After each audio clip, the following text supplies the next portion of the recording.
Hi viewers, ഫുട്ബോളിലെ വകുപ്പ് അങ്ങനെ കഴിഞ്ഞു. ഇനിയിപ്പോൾ അടുത്ത വകുപ്പിനുള്ള കണ്ടന്റ് ആയി കേട്ടാ. അപ്പോൾ എങ്ങനെയാ, തുടങ്ങിയല്ലേ? ഇന്നലെ ഏഷ്യാനെറ്റിന്റെ ഭാഗത്തു നിന്ന് ഒരു പ്രൊമോ വന്നിട്ടുണ്ട്, ബിഗ് ബോസ് സീസൺ 8ന്റെ. അതിൽ നമ്മൾ കാണുന്നത് ഒരു വണ്ടിയിൽ വളയം പിടിച്ച കൈകളുമായി നമ്മുടെ ലാലേട്ടൻ ഇറങ്ങി വരുന്നതാണ്. പിന്നീട് സ്റ്റെപ്പ് കയറി മുകളിലേക്ക് പോയി ബുക്ക് ഷെൽഫിൽ നിന്ന് നമ്മുടെ ചാണക്യന്റെ അർത്ഥശാസ്ത്രം എടുത്ത് പേജുകൾ ഇങ്ങനെ മറച്ചു നോക്കുകയാണ്. അപ്പോൾ ഒരു ഡയലോഗും കേൾക്കാം: പ്രജകളുടെ സന്തോഷമാണ് രാജാവിൻ്റെ സന്തോഷം, അവരുടെ ക്ഷേമമാണ് രാജാവിൻ്റെ ക്ഷേമം. സ്വന്തം താല്പര്യങ്ങൾക്കല്ല, പ്രജകളുടെ താല്പര്യങ്ങൾക്കാണ് രാജാവ് മുൻതൂക്കം കൊടുക്കുന്നത്.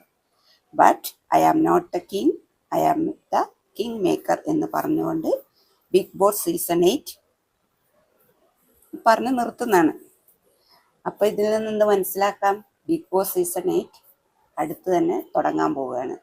ഇപ്പോൾ അറിയാൻ കഴിഞ്ഞത് ഓഗസ്റ്റിൽ അഗ്നിപരീക്ഷ എന്ന് പറഞ്ഞിട്ടൊരു ടാസ്ക് ഉണ്ടല്ലോ, അത് ഓഗസ്റ്റിൽ നടക്കുന്നതാണ്. അത് കഴിഞ്ഞിട്ട് അതിൽ നിന്ന് ആൾക്കാരെ സെലക്ട് ചെയ്തതിന് ശേഷം നമ്മുടെ ബിഗ് ബോസ് സെപ്റ്റംബറിൽ ആരംഭിക്കുമെന്നാണ് അറിയാൻ കഴിഞ്ഞത്.